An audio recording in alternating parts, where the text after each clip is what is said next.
Hello everyone, welcome to the Scottish Summit. Welcome to the first session of the day in the modern workplace track.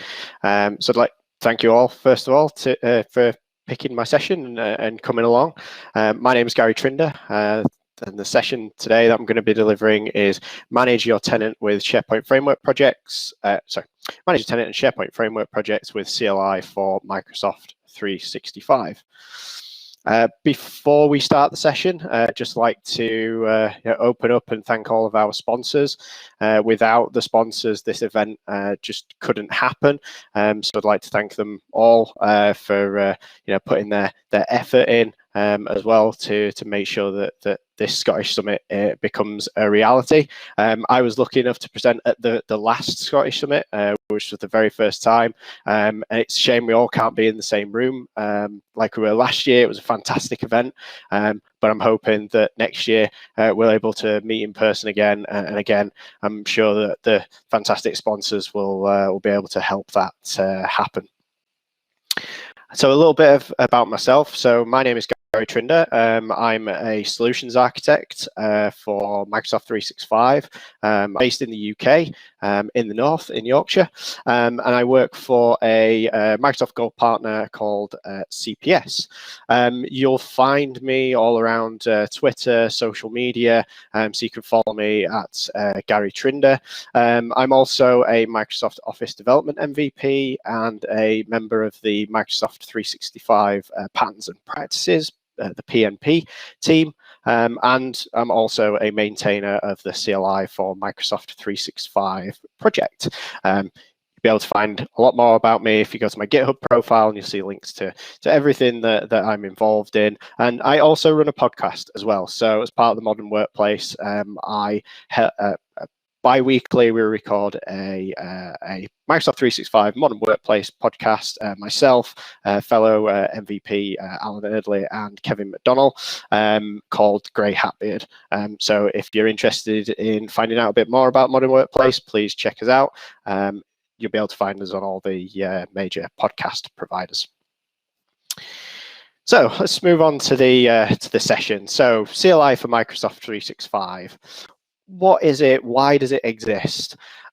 So the CLI for Microsoft 365 is really a tool to allow you to manage your Microsoft 365 tenant and all of the different workloads within your tenant in a unified way, a cross-platform way.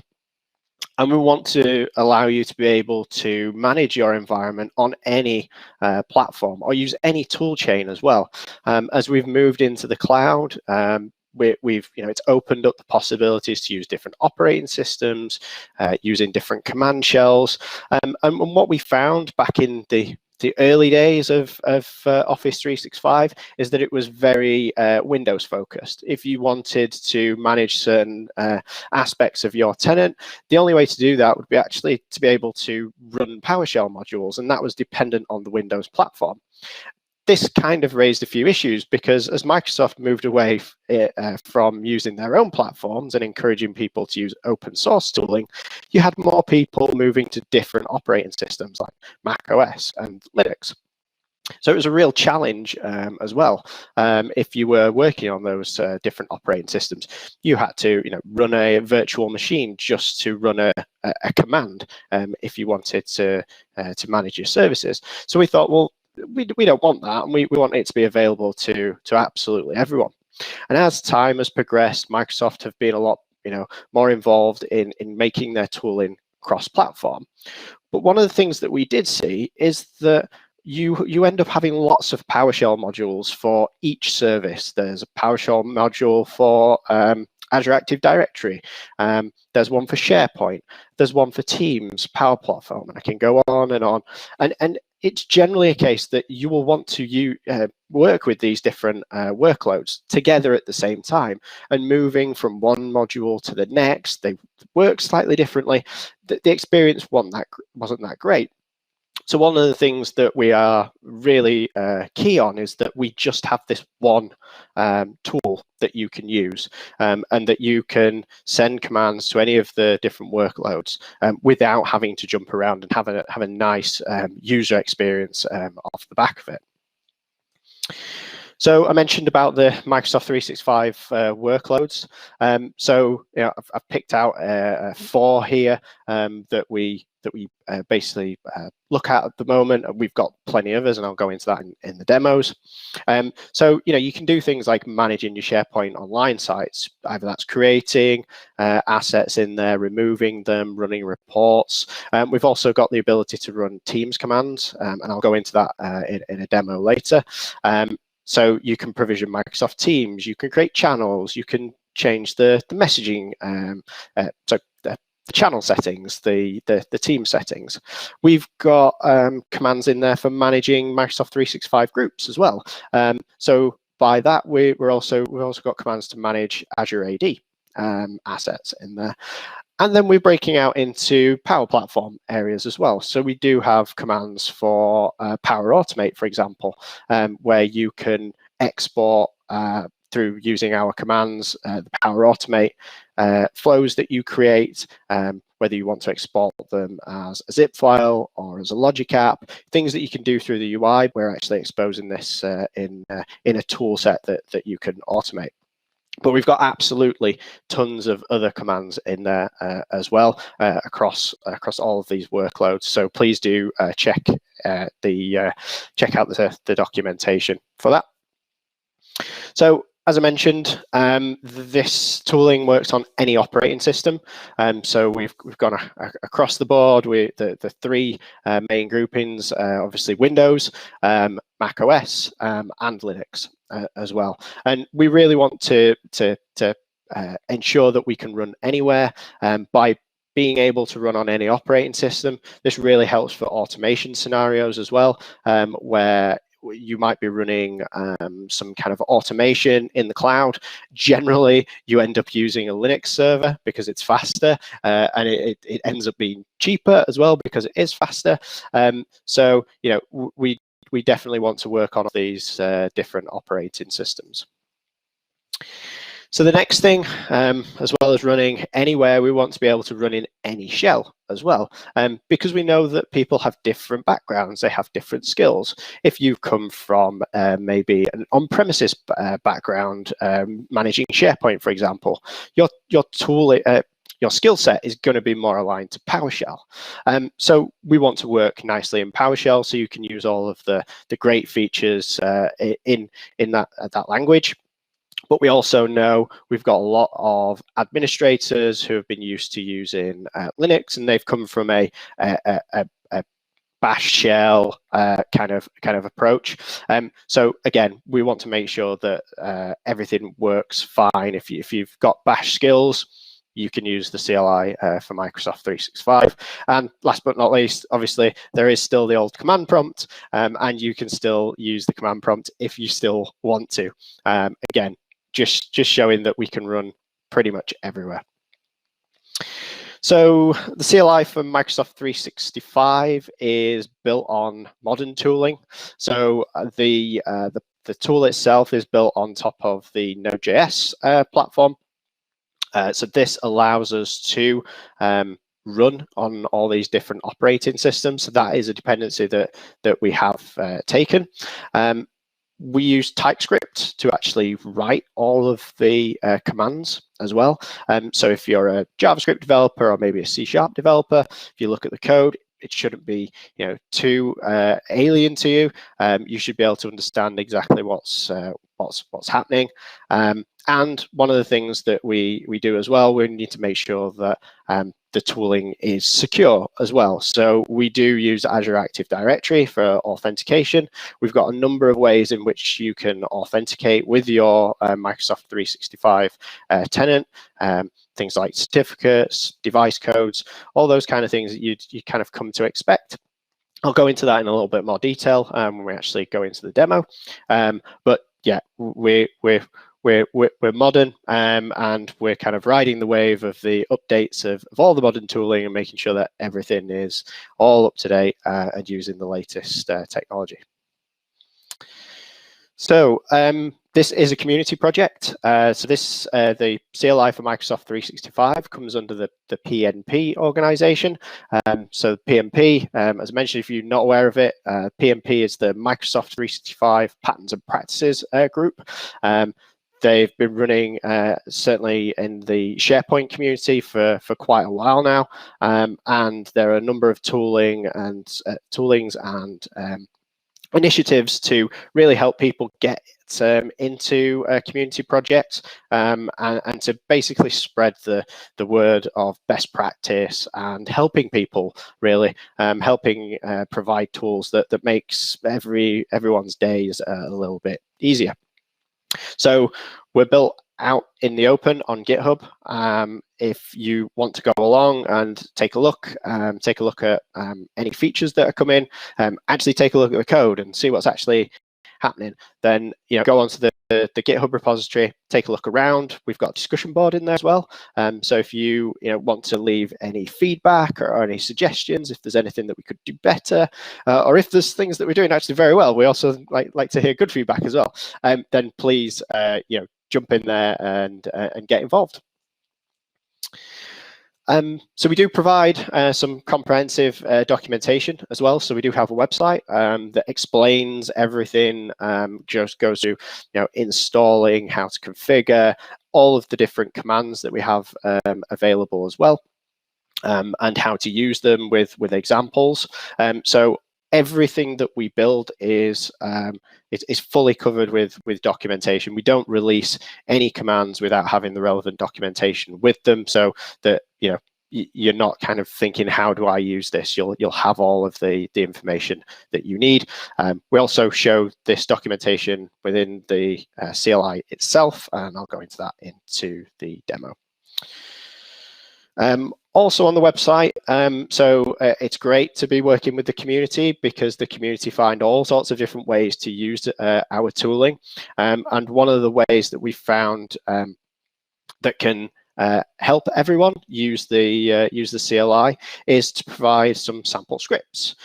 So these are scenarios where people have written scripts using CLI for Microsoft 365.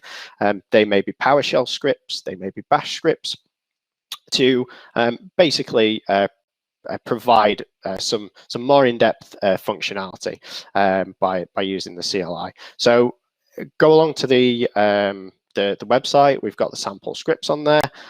If you are using the CLI already and you've got a script that you've written and you think actually this might be used by other people, then please let us know about it. We'd love to include your script in the documentation, and we're always asking for more examples. The more examples we have, the easier it becomes for people to solve their problems.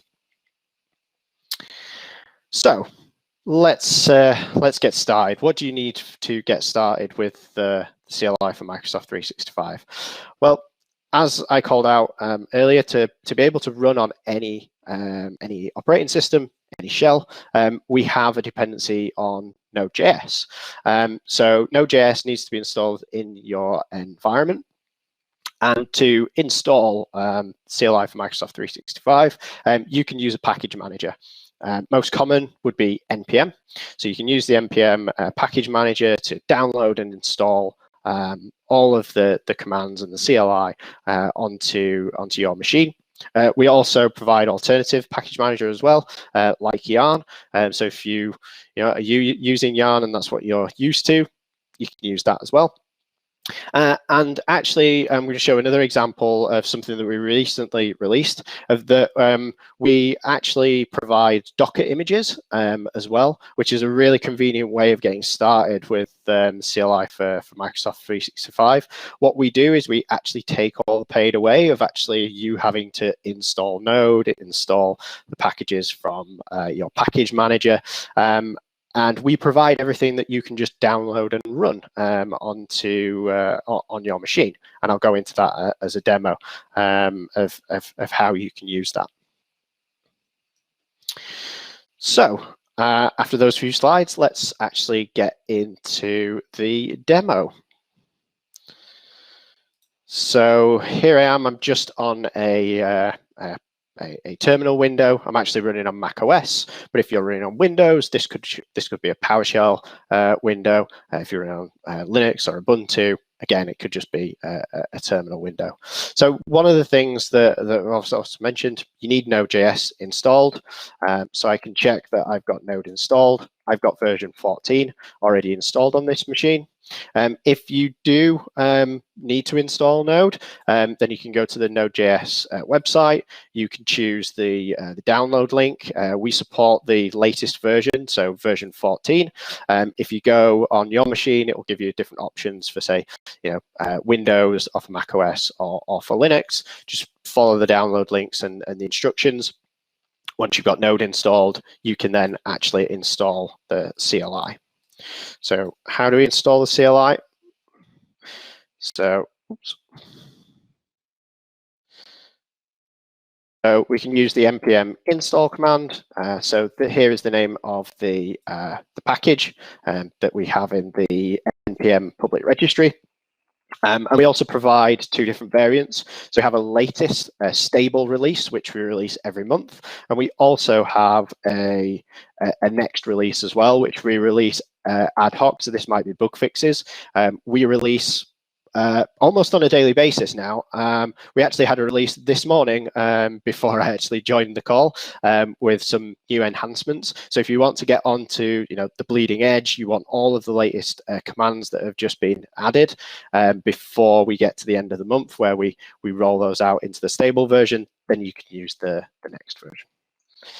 So I'm just going to install the CLI here. That's going to go through.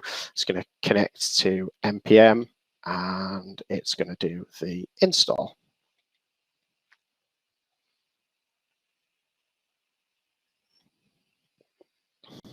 There we are. So we've installed. We can see that version 3.5 has been installed. So the way that we can just ensure that this has actually installed correctly, we can call M365, and this is how you invoke the CLI. This is our prefix. So if I run this, you can see that we've now got the CLI installed, and we've got various documentation on there, commands that I've got available to me from on the M365 level. And it also provides some command groups. So here are the groups that we have of commands in the CLI. So Azure Active Directory, we've got some specific commands around adaptive cards. We have files. There's a PDF converter in there. We have graph commands, OneDrive, Power Apps, Skype, SharePoint Framework, SharePoint Online. Lots of different commands that you can utilize. So one of the things that we can do is we can just check the version number. So we do M365 version, just confirm that we've got the latest stable version in there. One of the things to call out, so if you are a PowerShell user, you will no doubt become accustomed to autocomplete. And autocomplete is a really valuable tool, helps you work really quickly. Because we are working on all different shells, we can't provide the autocomplete feature out of the box because we don't know where you're running. I'm currently running in Bash here, so Bash works differently to how PowerShell would work with the autocomplete.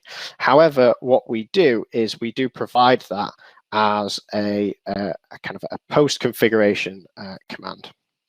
So we have M365 CLI completion. I'm just going to run this, and it's going to show me the commands that are available on this level. And we basically have specific commands to set up autocomplete on Bash, PowerShell, and Clink as well. So this is kind of like a one-time operation that you'd need to do just to kind of configure the CLI to work with your environment, and you'll get the tab functionality that you've kind of become accustomed to.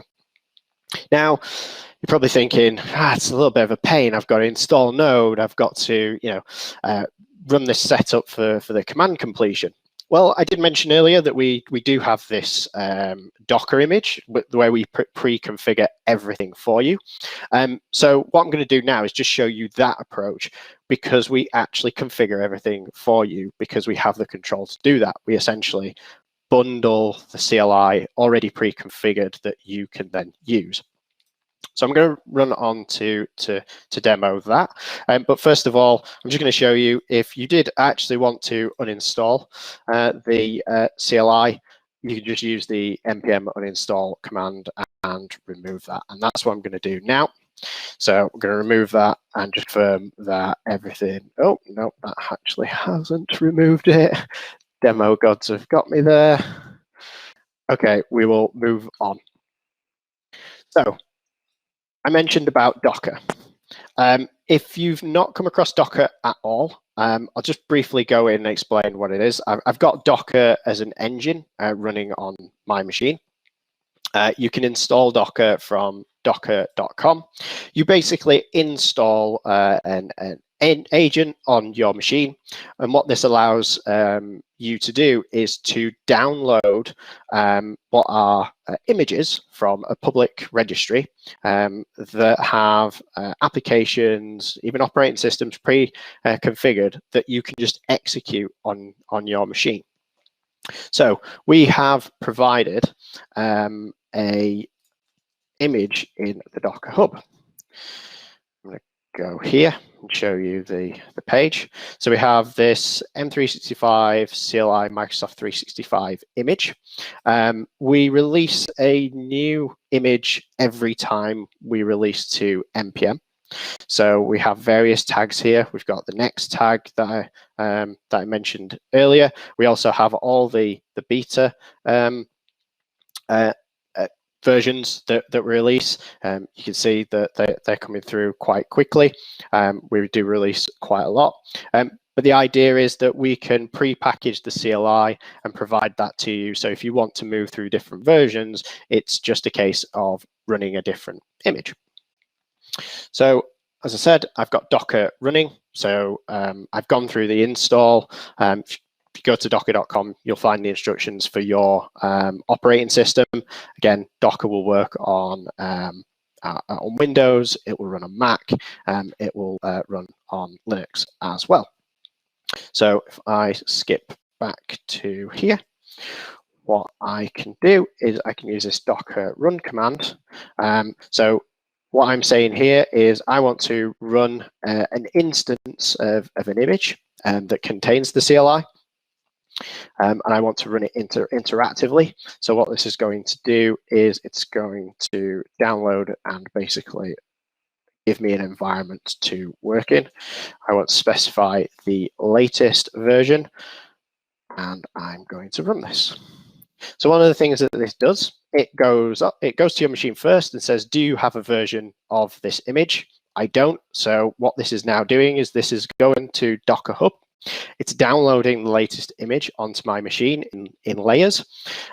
So the layers represent the different elements in an image. We have to have an operating system in there. So we're running a light version of Linux. We are doing the install for CLI. So we're pre-doing that for you. We're also doing the pre-configuration of the command completion as well at the same time.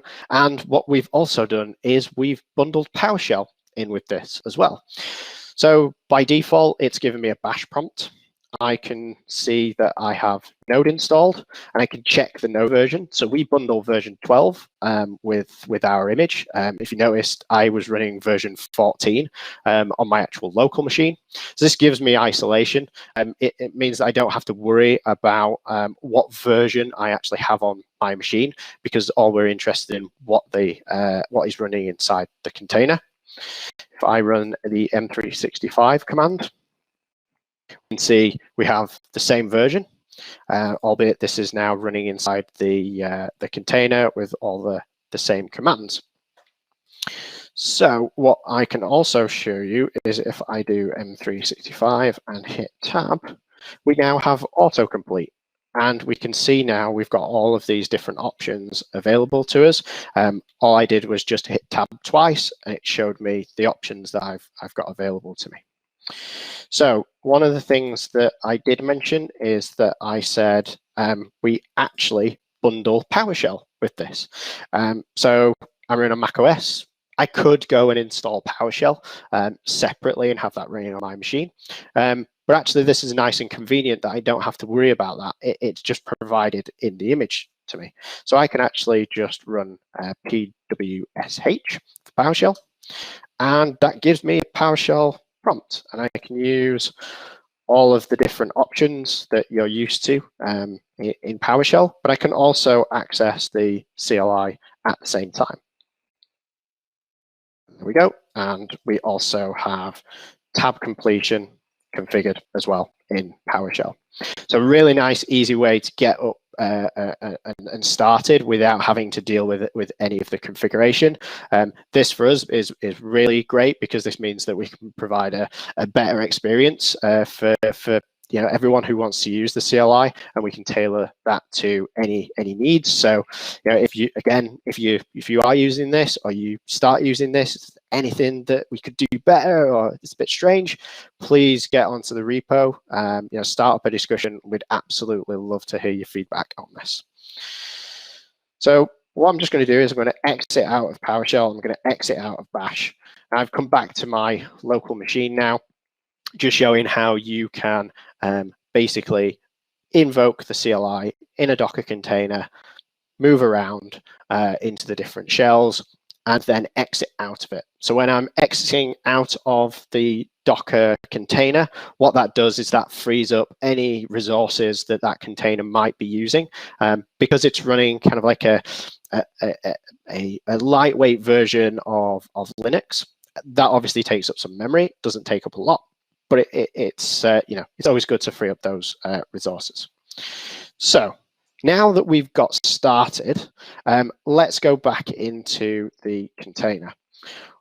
Just a little trick. Say if you don't want to go into Bash at all, you can define the shell that you want to run by adding that to the end. So I can say I just want to go into PowerShell, which is what I'm going to do for the rest of this demo. So let's jump straight into PowerShell in the container for me. I've still got access to M365, and now I can actually start working with this.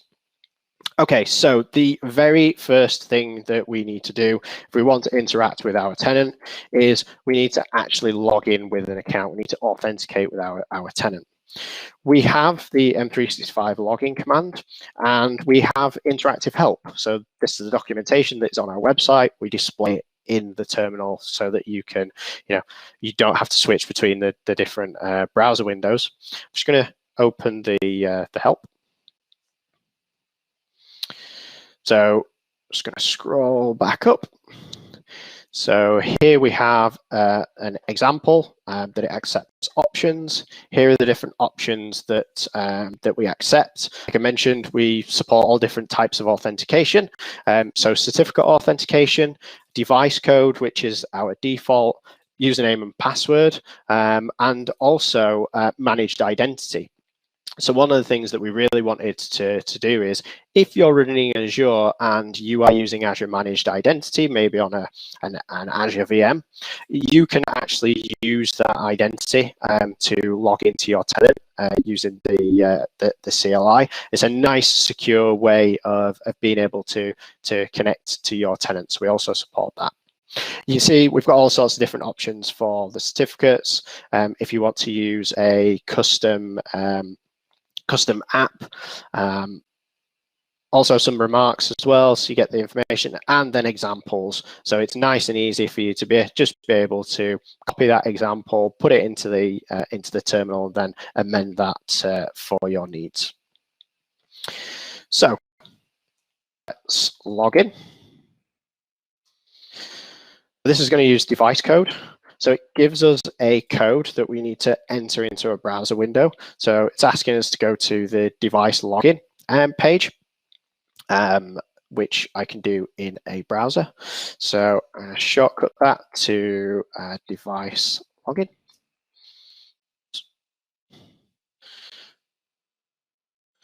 If all did not get in the way. There we go. So it's asking us for our code. I'm going to hit next. And I'm already signed in as a user into the tenant that I want to target for. So, like standard, you just get a you'd get a username and password window here. I can basically say I want to log in as Megan Bowen. Now, this is the first time I've ever used the CLI to log into this tenant. Therefore, what I need to do is I need to consent the CLI to be able to have permissions against my tenant to be able to run the commands. And here it is obviously defining all of the different permissions that we are requesting so that you can run any command in the CLI. And there's quite a lot in here, but this is to get you up to speed quickly. You need to be an admin to basically consent to some of these permissions. So if you're not an admin user, you can still consent to some, but bear in mind that some of the commands won't work because we need specific permissions. Because I'm an admin user, I'm just going to consent on behalf of the organization, and I am going to accept. So that has accepted. It said, great, I've signed in. If I go back to my terminal window now, you can see that we're actually into the terminal again. I can check to see whether I'm logged in. I can use M365 status, and it shows me that I am connected as Megan. I am now in a position that I can start to execute commands against my tenant. Just to show you what actually happened there, from an admin perspective, if I go into Azure Active Directory and I go to Enterprise Applications and search for PNP, here we have the management shell. So this is what I consented to. It's a multi-tenanted app that we provide. So the principal is created into your tenant. If for whatever reason you wanted to get rid of this, you can easily do that. You can go in and you can delete the service principal out of your tenant. When you do that, the next person who needs to log in to use the CLI will get that prompt and will need to reconsent again. Now, we're obviously aware that running this level of permissions on, say, a production environment gets administrators a little bit frightened because we're asking for quite a lot, and that is perfectly fine. But what we do provide is documentation how to create your own Azure AD identity and use that with the CLI. So here is some documentation that steps you through how to create an Azure AD app registration, how to configure it, and also to configure the API permissions. So from an administrative point of view, you can really tailor what options you want to grant to the CLI. Say if you only want to use a certain number of commands, you've got that control. It goes through and it basically shows you how you can configure the CLI to use your identity rather than using the one that we provide, which is the default. So definitely check that out if that is something that maybe has concerned you with the permissions. So let's go back to the terminal. So let's actually start to run some commands then. So let's have a look at what we have. So one of the things that I'd like to do is maybe I've been asked, I need to create a team, Microsoft team, I need to create a channel. So I can look at the M365 Teams grouping. This gives me all of the different commands that are available for teams. Like I mentioned, we can create teams, but we can also do other things to configure the settings. So what I'm going to do is then we're going to go to Teams team, and we're going to see the options. So we've got add, clone, list, remove, all different verbs. If you've come from PowerShell, this is slightly different, but it does conform to how other command line interfaces work. So let's look at the add command and look at the help. So we can see here that we can define a name and a description and also a template as well. So we support the JSON templates that you can configure to basically create channels, set up all of different settings if you want to provision it based on that template. We've got some links to some resources there in the Microsoft documentation that will help you build those templates. But nice, quick, easy way of being able to actually create the site. So let's go and create the site. And I'm just going to copy this in.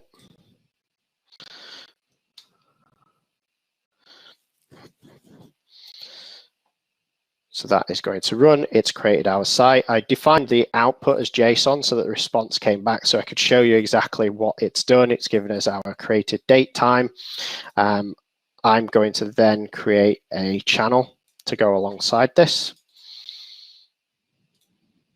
One of the things that we wanted to do is that we don't really want you to pass IDs around, so we actually accept names in there, so it's nice and simple. So I'm going to create a channel in that team that I've just created, and then there we are. That's just been created. I'm going to go to our team, and we can see we've got Scottish Summit there, and we can see that it's actually created the channel as well. So there's lots of different options there. You could obviously expand that, say get rid of the wiki tab. We also have a sample script for that. So definitely check that out. If I was wanting to kind of create some scripts, maybe I'd want to take use of some PowerShell commands. I'm just going to show you a quick example here of what we can do is we can invoke the CLI commands, have the output as JSON, convert that into a PowerShell object. So this is just going to return me all the list of teams that are available in my tenant, and I can print out the teams, and then I can interact with it just like any other PowerShell object, and I can work with that. Now, one thing to call out, we did mention that there's a unified login. So I've been working with Teams commands. What happens now if I just want to say, I want to work with SharePoint? Usually with the modules, you'd have to log in and authenticate with those different PowerShell modules. With the CLI, we can just simply invoke the command, and we do all of the hard work in the background. That didn't work. That was the demo gods getting me. We will move out of this and move swiftly on. This is the problem of doing things live sometimes. That worked last night. Okay. That's how you can get in, how you get started with the CLI, and how you can invoke some commands. So, moving on. One of the things that we also provide is functionality for managing SharePoint Framework projects. One of those kind of common scenarios is upgrading a project. When a new version is released, how do you move through the different versions? Well, we provide a command to do that. Called the upgrade command. We also provide another command that allows you to verify your environment as well. Do you have all of the dependencies required to run that project on a particular version of SharePoint Framework? And so let's jump in and let's show that demo. Oops, that was the wrong time to hit the escape key.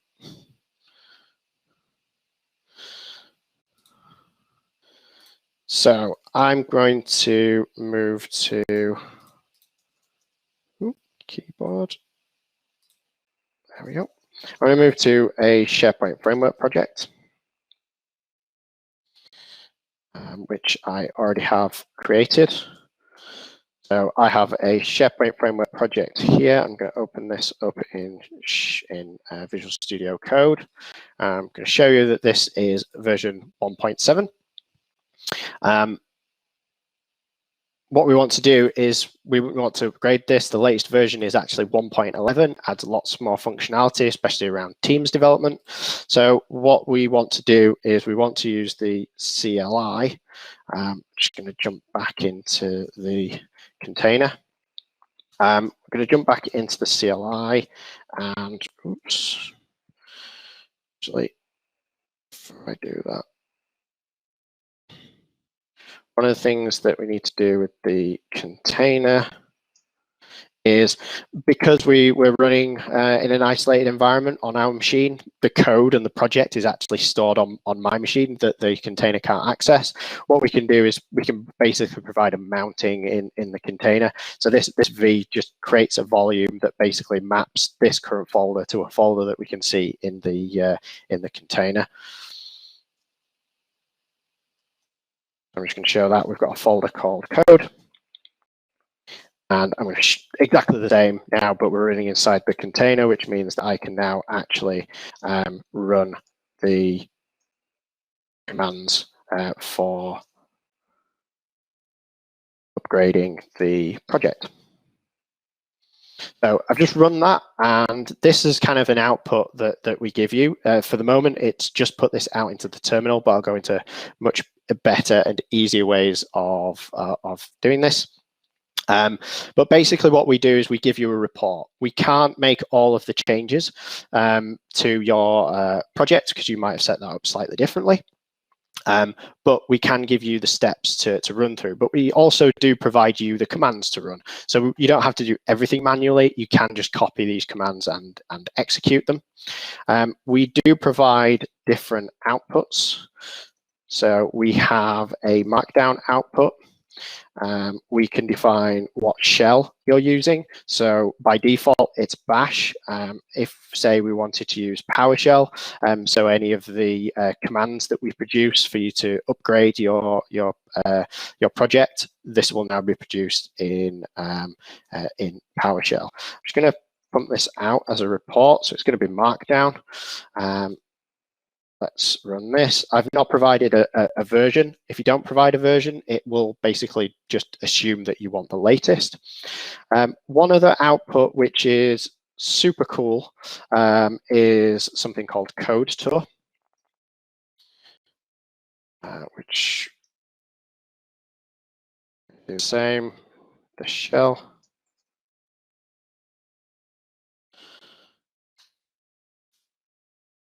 Okay, so basically run those two reports. I'm going to go back to my project. You can see I have a report markdown file here. Just going to go into the previewer. So what we do is we provide all of the findings, and we basically say where the changes need to be made and why. We also call out where changes are optional as well. You can obviously follow each individual recommendation, so that you can test as you're going along. But if we keep scrolling down, we will find at some point there will be the commands. I think I might have passed that. Yeah, there we are. So we have a summary of commands that that you need to run to get your project up to date. Now, the code tour is something that is really interesting. So this uses an extension in Visual Studio Code. I'm just going to quickly install this. What this does is it allows us to give a visual guided tour of how to basically update your project. So you now see I have all these different icons at the side, and down here I have a list of all of the changes that I need to make. I'm just going to make this slightly bigger if I can. There we go. And we can go see all of the different steps and click on it, and it shows us actually where that change needs to be made. We can skip through. It also gives us the command that we then need to run. Nice, easy way of being able to basically see what changes are made and then update your projects. So if you are using SharePoint Framework development, it's a really, really great tool to be able to easily upgrade your projects. So kind of getting to the end. So one of the things we really want to do is really thank our contributors. This is a community project.